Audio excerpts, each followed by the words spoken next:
I think in the minds of most people, none of the above is seen as little more than some kind of a protest vote. But a real none of the above with teeth is very, very much more than that. And it strikes to the very heart of what democracy actually means.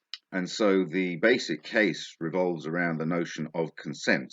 We are governed by our consent, right? We go to the polls and we give our consent to be governed by casting our votes. And even if the party or the candidate for whom we vote is not the one that is elected, we agree to be bound by the result of that election. But there is currently no mechanism by which we can say, no, none of these options are acceptable to me. And to register that, all we can do is not turn up and vote. And this is really just a form of coercion. If you can't say no, then you can't meaningfully say yes. And I think this is potentially a really good tagline for the campaign. Yes means nothing if you can't say no. It's got a nice rhythm to it. But the fundamental ethical, moral, principle case of you cannot give your consent if you cannot withhold your consent, I don't think anybody can argue with that. If you don't have the option to say no, it's not democracy, it's coercion. So it's worth briefly explaining how none of the above would work, a real none of the above with teeth, how it actually works.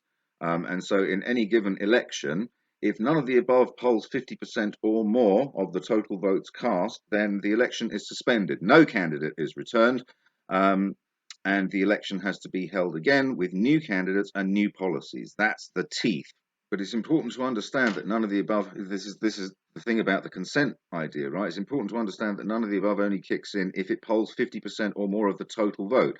It's not just if it's the top scorer. So if none of the above gets 40 and then two candidates get 35 and 25, the 35 would be returned and go to Parliament because 60% have voted that someone is acceptable and only 40% have said none of it is acceptable. And so it's a pretty high bar to clear before it actually kicks in, but it does mean that completely unacceptable group of candidates can be rejected in their entirety, and it means that one constituency can force the major parties, if they're going to put a new candidate up, they must also put new policies up which the electorate will find acceptable. And so it breaks the party monopoly of every MP who is a Conservative MP has to follow the Conservative line, right? Some of them will be rebels because they have had to commit to new policies in order to get elected. This idea has been around for a very long time, and the reason it's not been instantiated is very simple, right? It's a genuine threat to the two-party system, and so far from being just an empty protest vote, it is,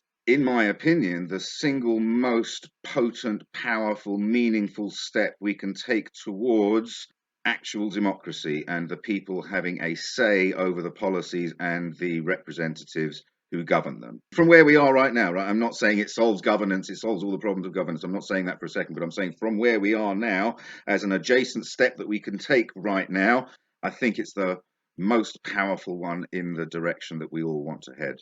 So I think that's pretty much all I have to say. So thank you very much again for listening, and bye.